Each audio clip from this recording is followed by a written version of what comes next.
सरस्वत्यै नमः। ओम श्री गुरुभ्यो नमः। सदाशिवसमारम्भां शङ्कराचार्यमध्यमाम् अस्मदाचार्यपर्यन्तां वन्दे गुरुपरम्पराम्। समस्तजनकल्याणे निरतं करुणामयं नमामि चिन्मयं देवं सद्गुरुं ब्रह्मविद्मरम्।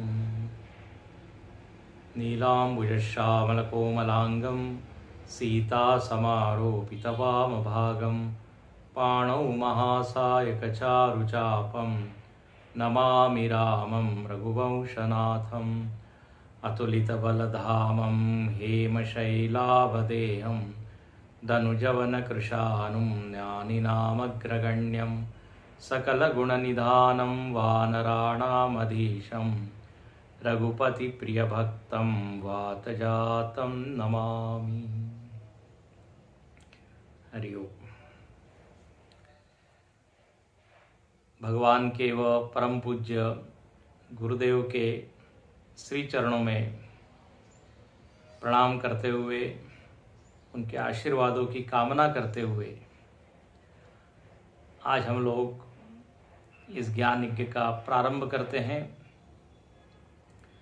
प्रतिवर्ष हम शिवरात्रि के इस अवसर पर यहाँ पर रामचरितमानस के किसी भाग पर, किसी कांड पर, किसी विषय पर चर्चा करते हैं।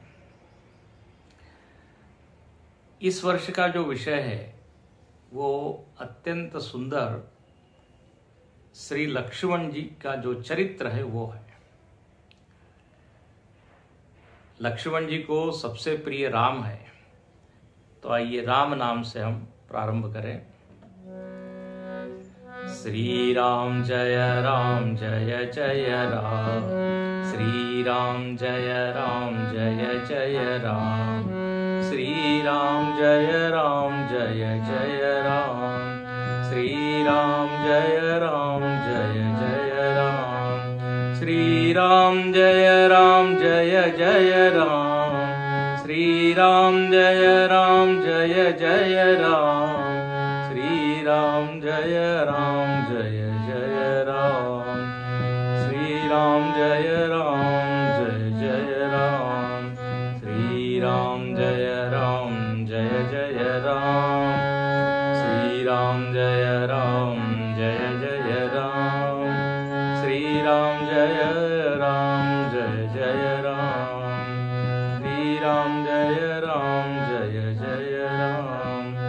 जय जय राम, जय जय राम।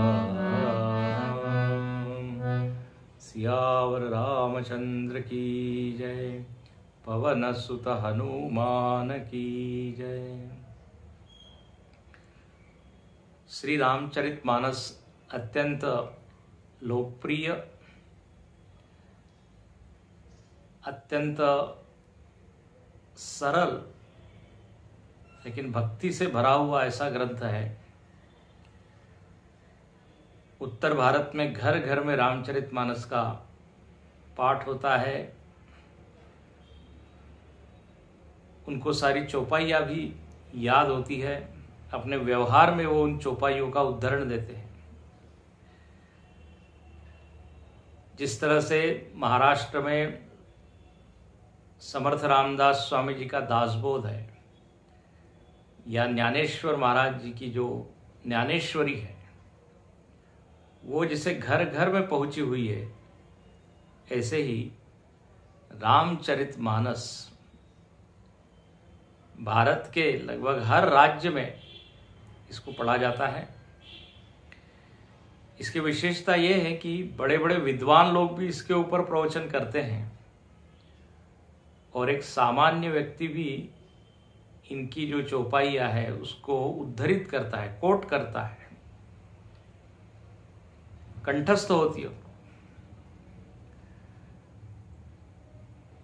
रामचरितमानस अवधी भाषा में है। हालांकि गोस्वामी जी पहले संस्कृत में लिखना चाहते थे, लेकिन जब वो लिखते थे श्लोक तो सुबह पाते थे कि वो गायब हो जाते थे, अदृश्य हो जाते थे। तो भगवान शंकर ने उनके स्वप्न में आकर कहा कि संस्कृत में तो रामायण बहुत है, अनेक है। ऐसा कहते हैं लगभग 100 रामायण संस्कृत में। अध्यात्म रामायण, आनंद रामायण, वाल्मीकि रामायण,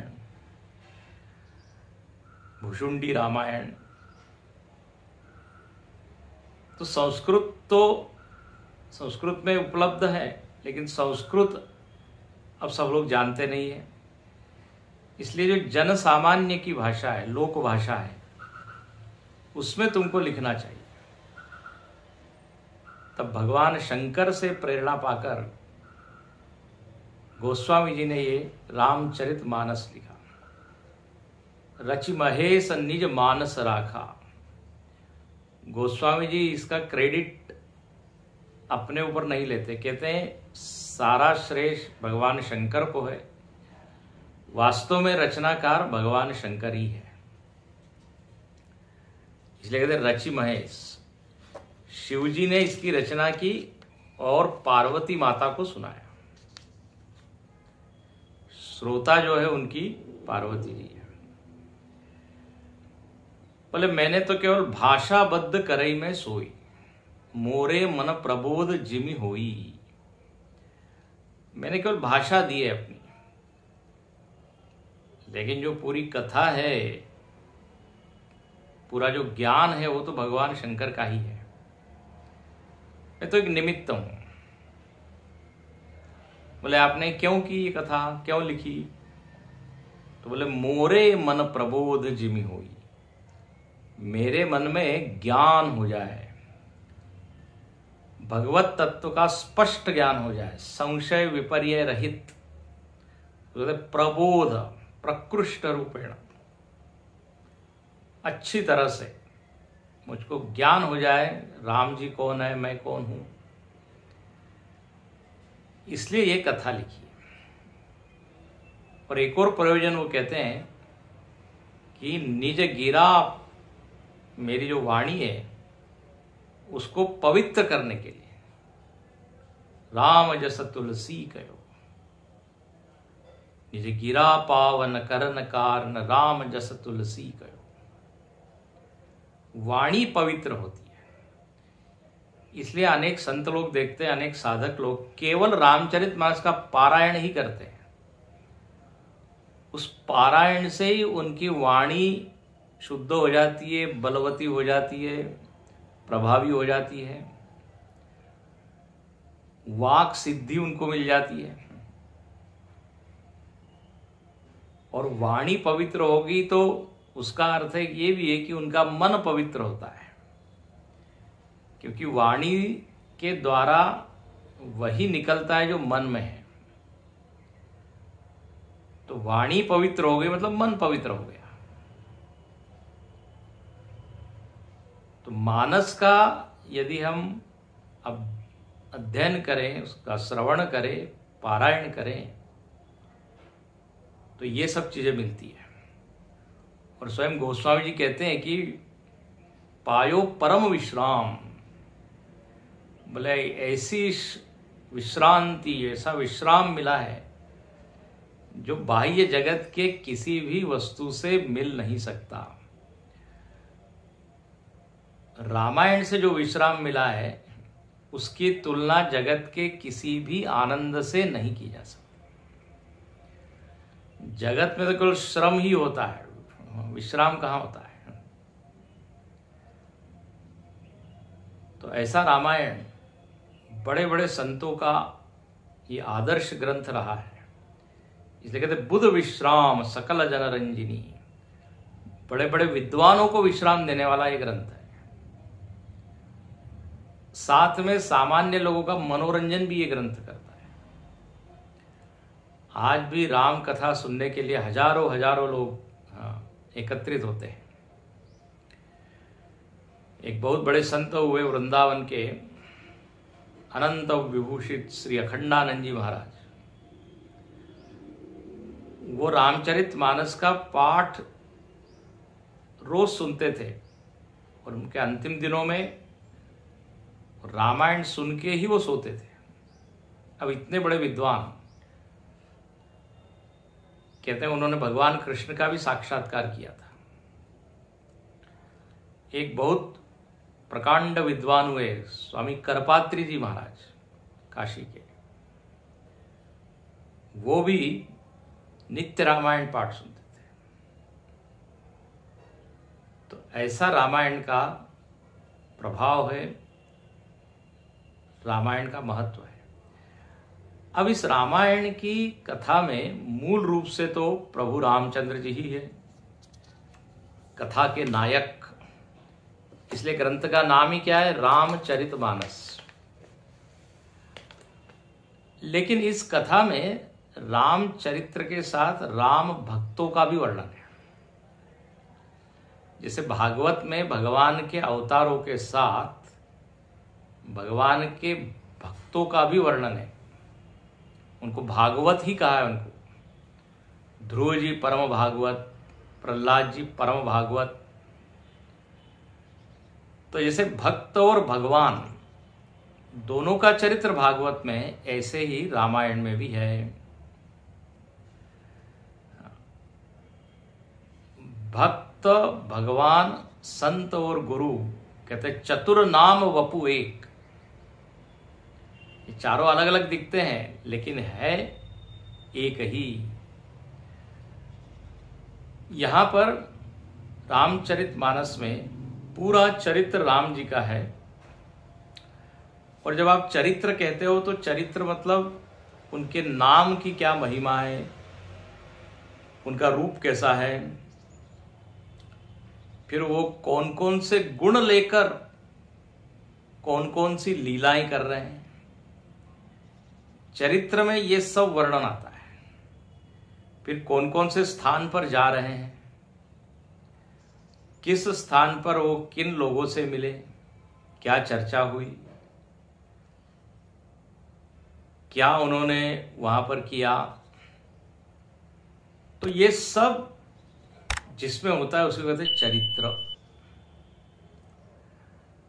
तो एक तरफ राम जी का तो चरित्र है ही इसमें, लेकिन साथ साथ में लक्ष्मण जी का भी चरित्र है।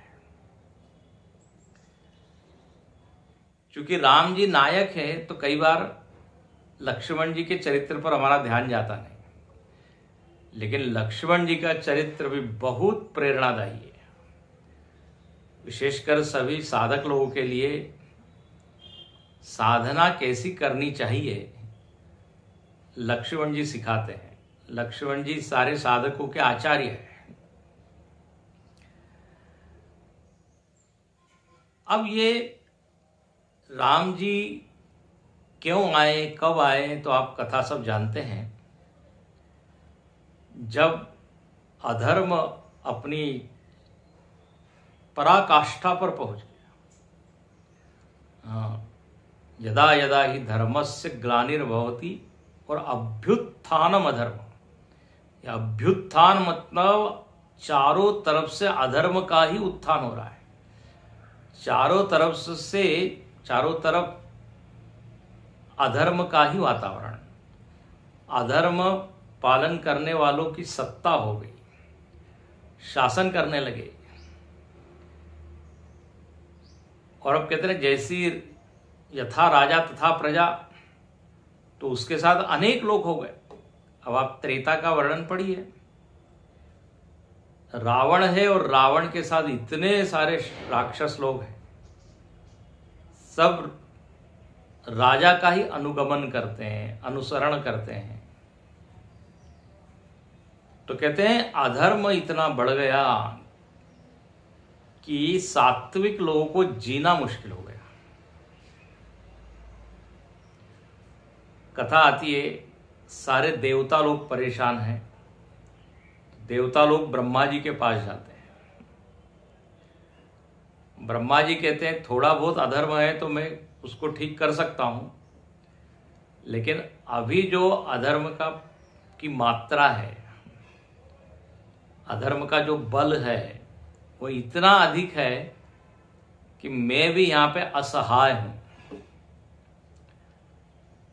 समाज में भी हम देखते हैं छोटी मोटी कोई समस्या होती है तो घर के लोग या समाज के कोई बड़े लोग निपटा देते हैं, लेकिन जब वो नहीं समस्या हल होती तो फिर और ऊंचे व्यक्ति के पास जाते हैं। तो ब्रह्मा जी हालांकि ब्रह्मांड को बनाते हैं, लेकिन ब्रह्मा जी फाइनल अथॉरिटी नहीं है, अंतिम देव वो नहीं है, उनके ऊपर भगवान है। अब आप उन्हीं को विष्णु बोलिए, नारायण बोलिए। तो कहते हैं हमरो तोर सहाय। अब भगवान आप ही हमारे सहायक हैं, क्या करें, आप कुछ उपाय बताइए। रावण ने इतना अत्याचार किया है, इतना दुराचरण उसने किया है कि हम लोगों का रहना मुश्किल है। हमको स्वर्ग से भगा दिया है, किसी लोक में रहने की जगह नहीं है। कहीं गुफा में छिप रहे हैं, कहीं जंगल में छिप रहे हैं। तो हम लोग इस अवस्था दीनहीन हो गई है। तो सब लोग, सारे देवता और ब्रह्मा जी जाते हैं और कहते हैं जय जय, आपकी जय जयकार हो, आप दीनों पर दया करने वाले हैं, आप जो है करुणा सिंधु है। भगवान ने कहा आज क्या बड़ी प्रार्थना कर रहे हैं, जरूर कुछ आप संकट में हैं। तो सब जब हाल सुनाया तो भगवान वहां कहते हैं कि जनि डर पऊ मुनि सिद्ध सुरेशा, तुमहि लागी धरि हऊ नरवेशा। जनि डर पहु मुनि सिद्ध सुरेशा, तुमहि लागी धरि हऊ नरवेशा। बोलिए डरो नहीं, मैं तुम्हारी मदद करूंगा। अब आप लोगों ने प्रार्थना की, आप लोग मेरे भक्त है, तो मेरा कर्तव्य है आपकी सहायता करना। तो कहते हैं पहला ही आदेश किया, आप डरो नहीं, सांत्वना दी। बोले मैं आप लोगों की सहायता के लिए मैं नर वेश धारण करूंगा, नर रूप में आऊंगा। अब भगवान ने भागवत में कहा है, गीता में भी कहा है कि मैं संभवामि युगे युगे, मैं आता हूं एक बार नहीं अनेक बार, और जैसा काम होता है तदनुसार मैं वेश धारण करता हूं। यदि मछली बन के काम बनता है तो मछली बनता हूं, कछुआ बन के काम बनता है तो कच्छप बनता हूं, छोटा बन के काम होता है तो वामन बनता हूं, आधा पशु और आधा नर, उससे ही यदि राक्षसों का विनाश होगा तो वो रूप लेता हूं। आप देखिए तो सही, यहां तक कि भगवान वराह भी बन जाते हैं, सूकर। देखो हम लोग भी अलग अलग प्रसंग में अलग अलग वेश धारण करते हैं कि नहीं। ऑफिस में जाना है तो अलग वेश, सुबह जॉगिंग पे जाना है, मॉर्निंग वॉक में जाना है दूसरा वेश, हाँ, फिर श्रद्धांजलि देने जाना है कहीं तो शोक सभा में अलग वेश, विवाह में जाना है तो अलग वेश,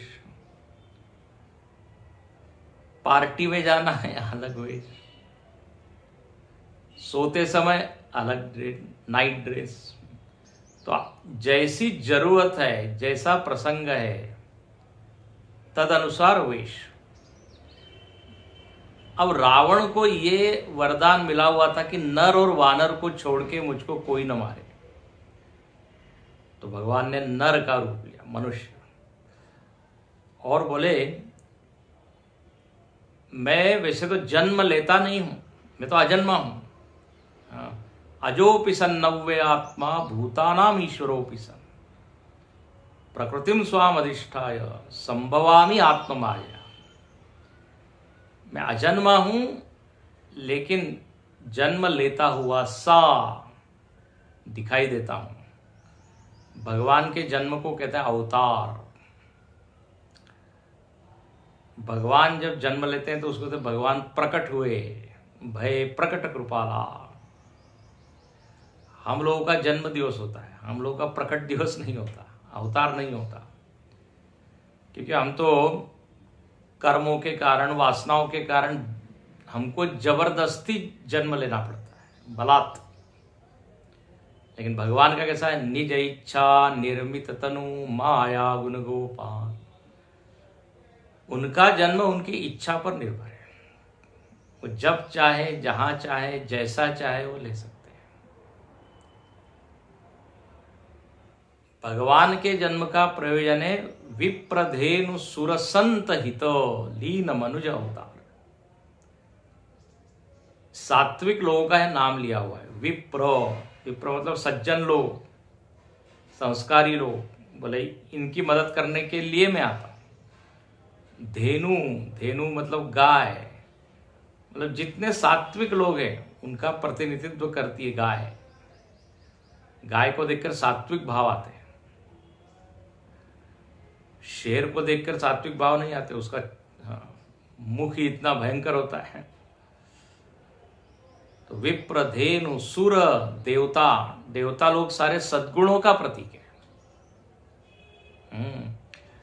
कई बार जो है केवल सद्गुण से काम बनता नहीं, जब तक भगवान की कृपा न हो, भगवान साथ में न हो, बात नहीं बनती। यहाँ देवता लोग भी परेशान हैं, मतलब सद्गुण भी जो है वो निर्बल साबित हो जाते हैं। इसलिए हम प्राय देखते हैं देवताओं की सहायता भगवान करते हैं। तो सद्गुणों के साथ भगवान है। तो विप्र, धेनु, सुर, संत जो समाज का कल्याण कर रहे हैं, समष्टि का हित कर रहे हैं, भगवान कहते हैं अब ये संकट में आए हैं तो मुझको तो इनकी मदद करनी पड़ेगी।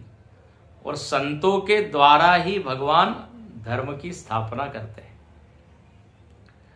तो ये चार लोग आप एक शब्द में कह सकते हैं, सज्जन है, सात्विक है। जब सात्विक शक्तियां सारी ये राक्षसी और तामसिक शक्तियों के नीचे दबने लगती है, तब भगवान आते हैं। तो भगवान ने कहा कि मैं आऊंगा, और एक बड़ी सुंदर बात उन्होंने कही कि मैं अकेला नहीं आऊंगा। वो कहते हैं अंसन सहित मनुज अवतारा लेहऊ दिनकर वंश उतारा।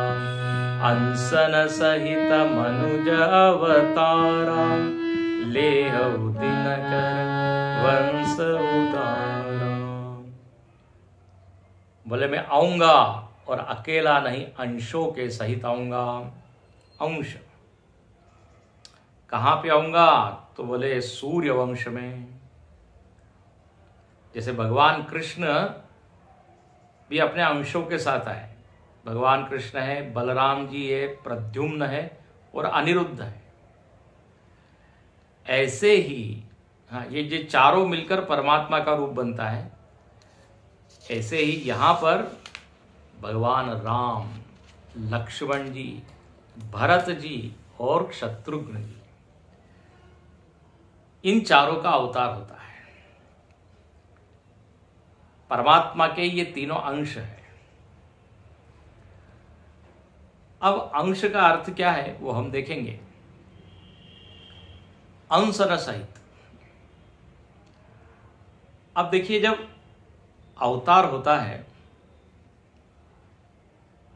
तो पहली बात जो होती है कि उनका नाम क्या है, ये सब लोग जानना चाहते हैं। उसको कहते हैं नामकरण संस्कार। तो भगवान अवतरित होते हैं अलग अलग समय में, उनके नाम भी अलग अलग होते हैं। तो यहां पर गोस्वामी जी वर्णन करते हैं ये चारों लोग प्रकट हुए हैं और इन चारों का नामकरण किया है वशिष्ठ जी ने। देखिए, पहले ये नाम देने का जो अधिकार था वो गुरु के पास था। पहले प्रथा थी। आप देखते हैं कृष्ण भगवान का भी नाम वो गर्ग ऋषि ने किया नामकरण, यहां पर वशिष्ठ ऋषि। अब आजकल ये अधिकार हम लोगों ने छीन लिया है। आजकल लोग जो है गूगल करते हैं, सर्च करते हैं अलग अलग नाम और उसमें से एक चुनते हैं, और इतना ऐसा अलग नाम होता है, लोग कहते हैं we want to be different, तो कुछ अलग अलग से हट के। किसी फूल का नाम होता है, किसी फ्रेंच या इटालियन या कहाँ का, समझ में आता नहीं जल्दी।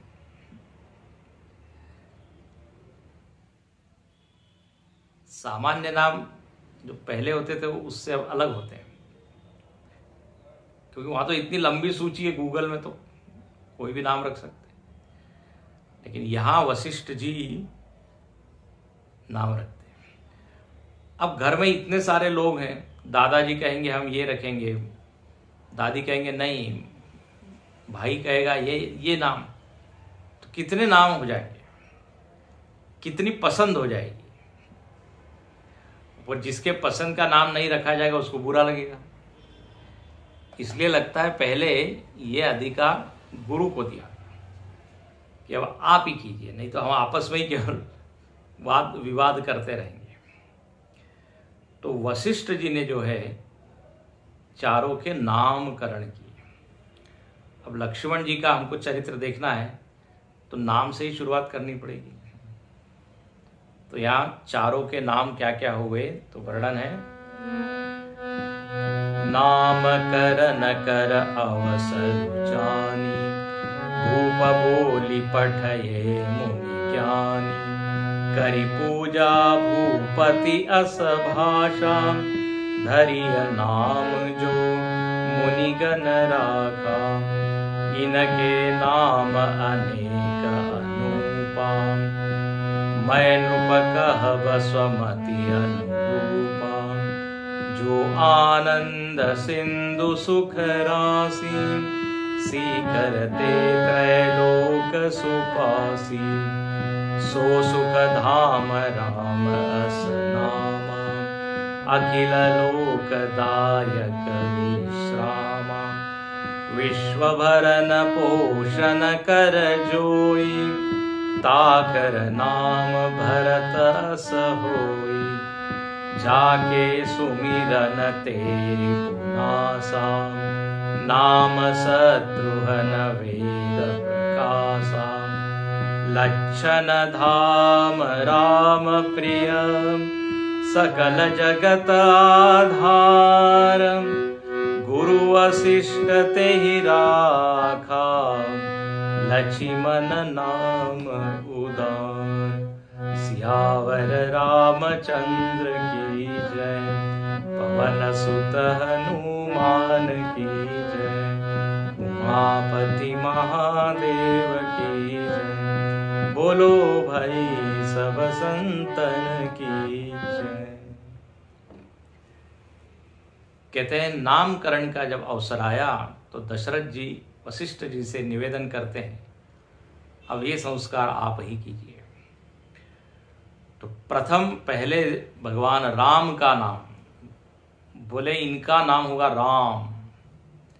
राम का अर्थ है जो सब में रमने वाला है, रोम रोम में राम, रोम रोम में जो रमे वो है राम। और जिसमें सभी योगी लोग, सिद्ध लोग, ज्ञानी लोग रमते हैं वो है राम। रम धातु से बनता है, और रमण वही होता है जहां आनंद होता है। इसलिए कहते हैं जो आनंद सिंधु सुख राशि, बोले जो आनंद का समुद्र है, जिसके एक बिंदु से, एक कण से त्रिलोक में सुख हो जाता है। त्रिलोक का सुख जो है वो भगवान के आनंद का एक बूंद है। तो भगवान आनंद के समुद्र है। तो बोले चूंकि आनंद रूप है इसलिए इनका नाम हुआ राम। फिर भरत, बोले जो भरण पोषण करें वो है भरत। भरत जी का भी चरित्र बहुत ही प्यारा है। अब चूंकि वो अभी प्रसंग नहीं है तो उसका विस्तार हम नहीं करेंगे। तो कहते हैं जो विश्व का पोषण करता है। 14 वर्ष तक देखिए भरत जी ने ही अयोध्या को संभाला। हाँ, तो भरण पोषण। फिर लक्ष्मण जी का नामकरण किया, शत्रुघ्न जी का। एक ही बात लिखी है, लिखी यहाँ पे शत्रुघ्न जी के लिए, बोले जिनके स्मरण से शत्रु का नाश होता है वो है शत्रुघ्न। हाँ, सबसे बड़ा शत्रु है अहंकार, और शत्रुघ्न जी ने इस अहंकार को ही मारा है। इसलिए आप देखते हैं शत्रुघ्न जी बिल्कुल पीछे रहते हैं, मौन है, कुछ प्रदर्शन नहीं, दिखावा नहीं, निराभिमानी चरित्र है शत्रुघ्न जी का। और अंत में वर्णन है लक्ष्मण जी का। बोले लक्ष्मण जी कौन है? तो कहते लक्षण धाम। वाह वाह वाह।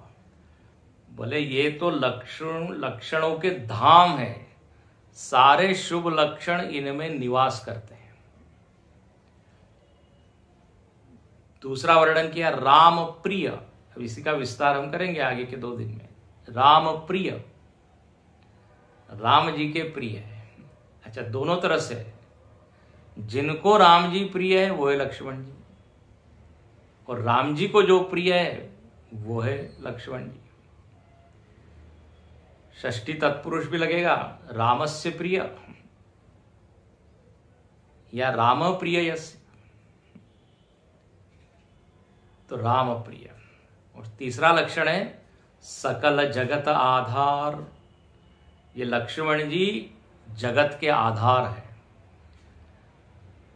आप जानते हैं कृष्ण भगवान ने अवतार लिया तो उस समय जो शेष भगवान थे उन्होंने बलराम के रूप में अवतार लिया, और ये शेष को कहा जाता है ये आधार है, इसके ऊपर पृथ्वी टिकी हुई है। तो उधर जो बलराम है वही रामावतार में लक्ष्मण जी है। सकल जगत आधार शेष। देखिए शेष का एक अर्थ समय भी होता है, काल, टाइम। सब चीज काल के ऊपर निर्भर है, समय ही आधार है। जितनी घटनाएं घट रही है दुनिया में, कहां पर घटी? समय में घटी कि नहीं? कहते सब चीज समय में विलीन हो जाती है। कालो न यातो वयमेव याता। समय समाप्त नहीं होता, हम उसमें समाप्त हो जाते हैं। कालो जगत भक्षकः। काल जो है वो जगत को खाने वाला है, सब चीज विलीन हो रही है। तो शेष क्या रहेगा? काल। काल को भागवत में भगवान का प्रभाव भी माना गया है। बोले काल एक ऐसी चीज दिखती तो है नहीं, एब्स्ट्रैक्ट, अमूर्त है। पंच महाभूत तो ठीक है, स्थूल है, लेकिन काल तो दिखता नहीं है। घड़ी दिखती है, सुई दिखती है चलती हुई, लेकिन घड़ी ही काल नहीं है। घड़ी बंद हो गई तो क्या काल बंद हो जाता है? और घड़ी फास्ट चलती है तो काल फास्ट चलता है क्या? घड़ी तो केवल काल को नापने का एक यंत्र है। तो काल इज द सबस्ट्रेटम, जैसे आधार है। इसलिए कहते हैं लक्ष्मण जी उसी काल के शेष के अवतार है। तो जगत आधार, सकल जगत आधार। रामावतार में लक्ष्मण जी भगवान के छोटे भाई हुए। अच्छा, अब छोटे भाई हुए तो उनको काम भी खूब करना पड़ा। और अभी हम देखेंगे लक्ष्मण जी का पूरा चरित्र मतलब एक सेवक का चरित्र है। निष्ठावंत सेवक, निष्काम सेवक, जो प्रेम से सेवा कर रहा है, चाहे जितना कष्ट क्यों ना हो। सेवा उसी को कहते हैं जिसमें सेवक को अधिक से अधिक सुख मिले। उसका ध्यान सेवक उसका ध्यान अपने सेव्य के कष्ट की ओर होता है, अपने कष्ट की ओर नहीं होता। और सेवा यदि उसको नहीं मिली तो बेचैन होता है, तो बार बार कहता है अब क्या करूं, अब क्या करूं, बताइए। 14 वर्ष कहते हैं लक्ष्मण जी न ठीक से सोए हैं, न उन्होंने ठीक से कुछ आहार ग्रहण किया है। तो ऐसे सेवक के रूप में यहां पर आते हैं। और हम ये कह रहे थे कि यही शेष भगवान जो यहां लक्ष्मण जी है, कृष्णा अवतार में बलराम है। संत लोग मजाक में विनोद में कहते हैं, जब कृष्ण भगवान को आने की बात हुई तो भगवान नारायण ने कहा मैं तो कृष्ण बनता हूं, तुम मेरे भाई बनो। तो शेष भगवान कहने लगे, ने कहा कि मैं तो इस बार बड़ा भाई बनकर आऊंगा। और आप देखते हैं कि कृष्णा अवतार में बलराम जी बड़े भाई है और बहुत ज्यादा वो सक्रिय नहीं दिखते। रामावतार में लक्ष्मण जी बड़े सक्रिय है, हर घटना में ही इज इन्वॉल्व्ड। लेकिन बलराम जी युद्ध चल रहा है, इधर महाभारत का तीर्थ यात्रा पे निकल गए, बीच बीच में आते हैं, काफी कम उनका वर्णन है। तो ऐसे शेष भगवान लक्ष्मण जी के रूप में अवतरित हुए हैं। और यहां वर्णन है कि वो परमात्मा के ही अंश है। तो अब यहां पे प्रश्न आता है कि क्या परमात्मा के कभी अंश हो सकते हैं क्या? अंश मतलब तो फिर अवयव अवयवी, फिर तो भेद हो जाएगा, फिर तो टुकड़ा अलग मानना पड़ेगा ना। तो क्या परमात्मा के इस तरह से अंश है? अब यहां पे रामायण में चौपाई तो आती है कि अंशन सहित मनुज अवतारा लेहु दिनकर वंश उदारा। लेकिन अब इस चौपाई को हमको समझना पड़ेगा कि अंश के सहित उन्होंने अवतार लिया, तो अंश कैसे क्या हो सकता है? सूर्य का अंश है किरणें, तो धीरे धीरे वो सूर्य की जो ऊर्जा है वो क्षीण हो रही है, तो ऐसे ही परमात्मा में क्षीण हो जाएगा यदि अंशवान है। तो देखो इसका उत्तर जो है दिया हुआ है मांडुक्य उपनिषद में। किस तरह से परमात्मा का अवयव होता है? तो कहते हैं सोयम आत्मा चतुष्पाद। आत्मा का वर्णन है कि आत्मा 4 चरणों वाला है। चतुष्पाद, पाद मतलब चरण, भाग। बोले ये कैसे वर्णन है, कैसा है? तो कहा कि देखिए परमात्मा मतलब ओम, ओंकार, प्रणव। और प्रणव में 4 मात्राएं होती है।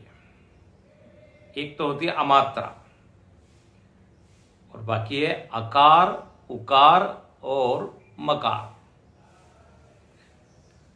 जब आप ओम बोलते हो तो ओम, ये तीनों के उच्चारण से ओम का उच्चारण होता है। और 2 ओंकार के बीच में जो अंतराल है, जो गैप है, जहां पे हम मौन हो जाते हैं, उसको कहते हैं तुरीय। तो अमात्रा है, वहां पे कोई नाद या ध्वनि नहीं, सब कुछ उसमें विलीन हो जाता है। इस अमात्रा से ही अकार, उकार, मकार व्यक्त होते हैं और इस अमात्रा में ही विलीन हो जाते हैं। तो ये वर्णन आया है ओम का। जब विस्तार से वर्णन किया है मांडुक्य में, तो एक एक मात्रा का अर्थ बताया है।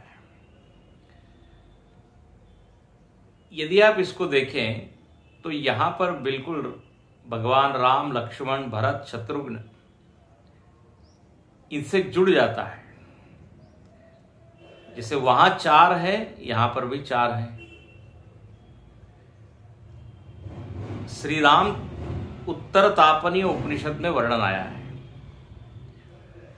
अकाराक्षर संभूत सौमित्री विश्व भावन। ये लक्ष्मण जी कौन है? तो बोले अकार से जिसका वर्णन किया है। फिर उकाराक्षर संभूत शत्रुघ्न तेजसात्मक।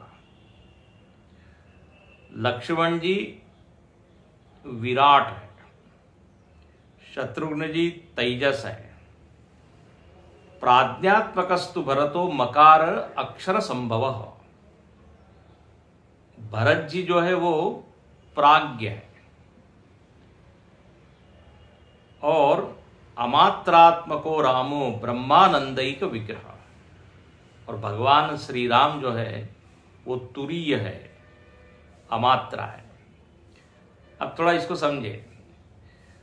वशिष्ठ जी ने कहा, ये जो यहां मांडुक्य में कहा उसी को उन्होंने एक वाक्य में बोल दिया है, वेद तत्व नृपतव सुतचारी। बोले आपके जो चारों पुत्र हैं, दशरथ जी को कहते हैं, बोले वेद के तत्व है। तो ये वेद के तत्व मतलब यही ओंकार की जो 4 मात्रा है। अब देखिए, आप लोगों ने वेदांत सुना होगा तो उसमें वर्णन आता है अवस्थाओं का, जागृत, स्वप्न, सुषुप्ति। अब ज्यादा विस्तार तो हम नहीं करेंगे, लेकिन लक्ष्मण जी कौन है ये यदि समझना है तो इन चारों का थोड़ा सा अर्थ हम देख के फिर आगे बढ़ते हैं। तो देखिए, जागृत अवस्था के साथ जब हम जुड़ते हैं, उससे तादात्म्य करते हैं, तो हम अपने आप को कहते हैं जागृत अवस्था अभिमानी। वेदांत में अभिमानी शब्द गर्व के अर्थ में नहीं आता, तादात्म्य के अर्थ, जुड़ने के अर्थ में, कि जागृत अवस्था से मैं जुड़ गया। तो जब मैं जागृत अवस्था में होता हूं तो वेदांत के अनुसार मेरा नाम होता है विश्व। विश्व व्यष्टि के स्तर पर। ऐसे ही स्वप्न में भी जुड़ता हूं, स्वप्नावस्था से, स्वप्नावस्था अभिमानी, तो तेजस। और ऐसे ही जब सुषुप्ति में मैं उस अवस्था से तादात्म्य कर लेता हूं तो सुषुप्ति में नाम हो जाता है प्राज्ञ। और जब तीनों अवस्थाओं को हटाकर जब मैं अपने आप को देखता हूं, किसी भी अवस्था से तादात्म्य नहीं किया है, तो फिर उसको कहते हैं तुरीय, शुद्ध चैतन्य, परब्रह्म। अब यही परब्रह्म जब समष्टि के साथ जुड़ता है, समष्टि की 3 अवस्थाएं हैं, तो जागृत अवस्था से जब वो जुड़ता है, समष्टि जागृत अवस्था, तो उसको कहते हैं विराट। केवल मैं संकेत कर रहा हूं, इस ज्यादा कठिन नहीं। और जब समष्टि स्वप्न अवस्था, या इसको शरीर की दृष्टि से बोले तो समष्टि सूक्ष्म शरीराभिमानी जब हम होते हैं, जब परमात्मा होता है, तो उसका नाम हो जाता है हिरण्यगर्भ। और जब समष्टि कारण शरीराभिमानी होता है तो उसका नाम हो जाता है ईश्वर। और जब सारे अवस्थाओं से मुक्त होता है तो उसका अर्थ होता है तुरीय। तो ये व्यष्टि में भी है, समष्टि में भी है। यहां पे राम जी जो है वो तुरीय है, शुद्ध ब्रह्म है। शुद्ध ब्रह्म परात्पर राम, है ना, गाते ना 108 नाम जो राम जी के, तो तुरीय है। और जो विराट है उस विराट को ही यहां पे लक्ष्मण जी कहा है। विराट जागृत अवस्था अभिमानी। अच्छा, और जो सुषुप्तावस्था अभिमानी है वो भरत जी है, जहां पे सब चीज लीन हो जाती है। और शत्रुघ्न जी स्वप्न अवस्था अभिमानी है। अब आपने रामायण की कथा में ये देखा होगा कि भरत जी और शत्रुघ्न जी दोनों साथ में चलते हैं, साथ में रहते हैं। तो देखिए, सुषुप्ति और स्वप्न ये दोनों बिल्कुल निकट की अवस्था है। जब हम सोते हैं तभी ये दोनों का अनुभव होता है, मतलब जागृत से जब हट जाते हैं तो स्वप्न और सुषुप्ति, तो भरत और शत्रुघ्न है। और ऐसे ही जागृत अवस्था और तुरीय का संबंध राम जी और लक्ष्मण जी से है। अब इन दोनों का संबंध कैसे जोड़े? तो देखिए, तुरीय तत्व का ज्ञान जागृत अवस्था में ही हमको होता है। जब हम श्रवण मनन निधिध्यासन करते हैं उस तत्व का, तो हमको ज्ञान होता है कि मैं चेतन हूं। तो ये जो लक्ष्मण जी है ये बिल्कुल राम जी के साथ रहते हैं, राम जी की सेवा करते हैं। इस पूरी जागृत अवस्था का उपयोग यदि हम ध्यान, धारणा, समाधि, श्रवण इसके लिए करें तो हमारी जागृत अवस्था सफल समझना चाहिए। जागृत अवस्था में भोग ही करते रहे तो हम परमात्मा से बहुत दूर हो जाएंगे। इसलिए आप देखते हैं, हमें बड़ा अच्छा है, सीख ये लेना चाहिए कि जैसे जो साधक होता है वो तुरीय से बिल्कुल जुड़ा होता है, साधना करता है और साध्य से एकरूप हो जाता है। ऐसे लक्ष्मण जी सतत एक क्षण भी भगवान को छोड़ते नहीं है। राम जी यदि वन में गए तो लक्ष्मण जी ने कहा हमारा यहां क्या काम? तो जहां राम है वही लक्ष्मण जी है। और लक्ष्मण जी की माता जी भी उनको प्रोत्साहन देती है, बोले बिल्कुल जहां राम है वही अयोध्या है, जहां अयोध्या है वहां राम है ऐसा नहीं। जैसे जहां सूर्य होता है वहीं दिन होता है। पहले दिन है कि पहले सूर्य है? पहले सूर्य है। सूर्य के कारण दिन का अस्तित्व है। तो ऐसे राम के कारण वास्तविक अयोध्या है। राम नहीं तो फिर अयोध्या क्या है? तो यदि राम जी वन में है तो तुमको भी जाना चाहिए। बल्कि यहां तक माता जी कह देती है कि तुम्हारे लिए ही भगवान वन में जा रहे हैं। तुमको पूरा अवसर मिलेगा, 24 घंटे तुम भगवान की सेवा कर सकते हो। ये तुम्हारा भाग्य है। तो देखिए, लक्ष्मण जी का भी स्वभाव सेवा का है और उनकी माता भी एक कदम आगे है। नहीं तो कौन अपने पुत्र को छोड़ेगा?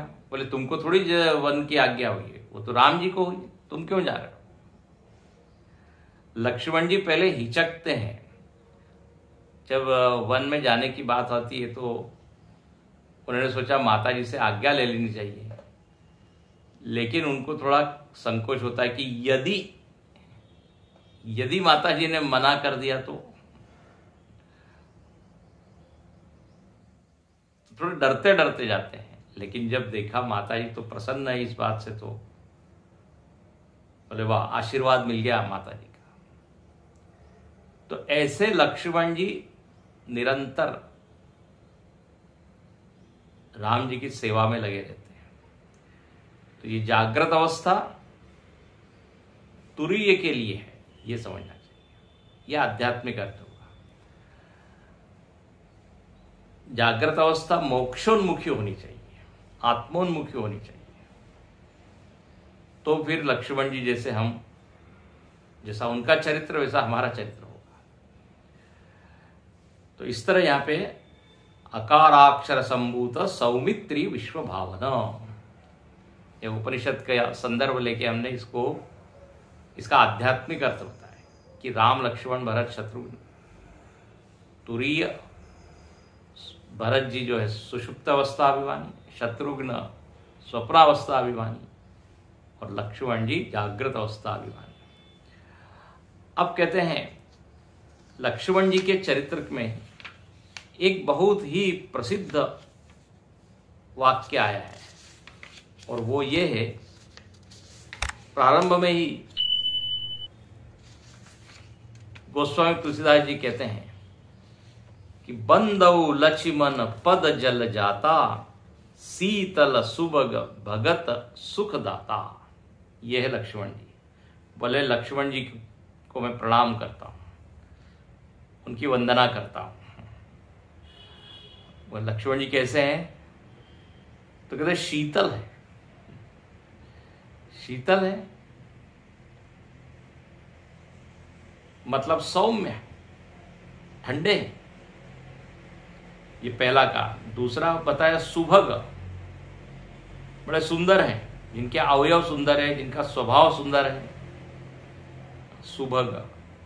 और तीसरा लक्षण दिया भगत सुखदाता, भक्तों को सुख देने वाले। तो देखिए पहला तो है बंदौ लक्ष्मण, यह अवधि में बड़ा अच्छा है। लक्ष्मण को कहा लक्ष्मण, संत लोग इसका अर्थ बड़ा अच्छा करते हैं। बोले जिसका मन निरंतर लक्ष्य की ओर लगा हुआ है वह है लक्ष्मण। लक्ष्मण, जिसका मन लक्ष्य से कभी दूर नहीं होता।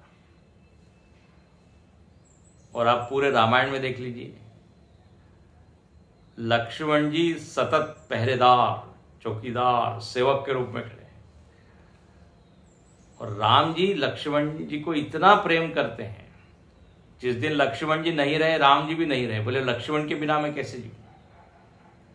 युद्ध में भी जब लक्ष्मण जी मूर्छित हो गए तो भगवान विलाप करते हुए कहते हैं कि मुझको मालूम होता कि ये दिन आने वाला है और लक्ष्मण जी नहीं रहेंगे तो मैं दशरथ जी की आज्ञा को टाल देता, आज्ञा मानता नहीं। देखो यहां तक। तो लक्ष्मण जी को तो बहिश्चर प्राण का है, प्राण है भगवान के। अभी और हम देखेंगे विस्तार से। तो जिसका मन एकाग्र हुआ है परमात्मा में, लक्ष्य में, वो है लक्ष्मण। अच्छा लक्ष्मण जी कैसे हैं? तो बोले शीतल हैं। अब प्राय आप कहेंगे कहां शीतल, उनका तो स्वभाव रामायण में देखते हैं जरा क्रोध करने वाले, हाँ थोड़े से ऐसे उग्र लगते हैं। लेकिन आप इसके ऊपर जरा विचार कीजिए, आगे हम और देखेंगे। यहां पे जो शीतल लिखा है बहुत अच्छा लिखा है, सही है। देखिए लक्ष्मण जी क्रोधित कब होते हैं, जरा इस पर विचार कीजिए। उनको गुस्सा कब आता है? उनका गुस्सा स्वयं की इच्छा में कोई बाधा पड़ने पर नहीं होता। अब प्राय तो नियम क्या है, कामात क्रोधो भी जायते, हमारी इच्छा पूरी नहीं हुई तो क्रोध आता है। लेकिन लक्ष्मण जी को क्रोध आता है यदि कोई राम जी का अपमान करे, राम जी को टेढ़ी नजर से देखे, राम जी को बुरा भला कहे। उनका जो क्रोध है ना वो भी भगवान को समर्पित है। ध्यान से सुनना, भगवान के लिए है, भगवान को ध्यान में रखकर है। अपना स्वार्थ पूरा नहीं हो रहा इसलिए गुस्सा आ रहा है, ऐसा नहीं है। तो हमारे स्वामी जी ने बड़ा अच्छा कहा, बोले उनको जब क्रोध आता है, जब कोई राम जी का अपमान करता है तो बाकी लोगों को ठंडक मिलती है, बाकी लोगों को बड़ा अच्छा लगता है। बोले बहुत बढ़िया। तो भक्तों को शीतलता देने वाले हैं, इसलिए यहां लिखा है शीतल। अब हमारी श्रद्धा है अपने देश के प्रति, अपने ग्रंथ के प्रति, और यदि उसमें कोई दोष ही दिखा रहा है, कोई अपमान कर रहा है, तिरस्कार कर रहा है, तो गुस्सा आना चाहिए कि नहीं? और समाज में ऐसे लोग हैं जो प्रतिक्रिया व्यक्त करते हैं जब कोई अपने धर्म के बारे में, भारत के बारे में कुछ गलत बोलता है तो, और जब ऐसे लोग प्रतिक्रिया करते हैं तो जो अच्छे लोग होते हैं, हाँ, उनको बड़ी ठंडक मिलती है, बोले बहुत बढ़िया, ये ज्यादा ही उछल रहा था, अशिष्ट व्यवहार कर रहा था, देश की निंदा कर रहा है, इसको कोई ज्ञान नहीं है। तो शीतल, सब लोगों को लिए वो शीतल हो जाते हैं। जब जनक महाराज ने कहा स्वयंवर सभा में, जब कोई धनुष तोड़ नहीं पा रहा था, तो बोले मुझको तो लगता है वीर विहीन मही मैं जानी, ये पृथ्वी जो है वीरों से हीन हो गई, यहां कोई वीर बचा ही नहीं है। और बोले मुझको लगता है कि हमारी जानकी जी जो है उनको तो अविवाहित ही रहना पड़ेगा, क्योंकि कोई उस शर्त को पूरा नहीं कर पा रहा है। वीर विहीन ये सभा है। तब लक्ष्मण जी एकदम खड़े होते हैं। देखो यह चरित्र उनका आता है, और आता है मां के लखन कुटिल भई भोए, रद पट फर कत नयन रिसोए। एकदम उनकी आंखें लाल हो गई, होठ फड़फड़ाने लगे, और वो जनक जी की ओर देख के कहते हैं, बोले आपको ये वाक्य बोलना नहीं चाहिए, ये शब्द नहीं बोलने चाहिए जिस सभा में भगवान राम बैठे हो। आप कह रहे हो वीर विहीन, यहां सबसे वीर सर्वश्रेष्ठ धनुर्धर बैठे हुए हैं,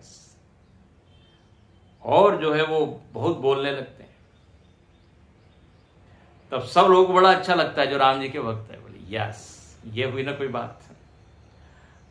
अच्छा, और देखिए यदि राम जी खुद ही खड़े होके बोलते कि अरे मैं हूं वीर, मैं कर सकता हूं, ये तुम कैसे बोल रहे हो, अपनी ही यदि स्तुति करते भगवान, तो वो तो कोई अच्छा लक्षण नहीं है, वो सही नहीं है, कोई अच्छा माना नहीं जाता। कोई खुद की तारीफ कर रहा है,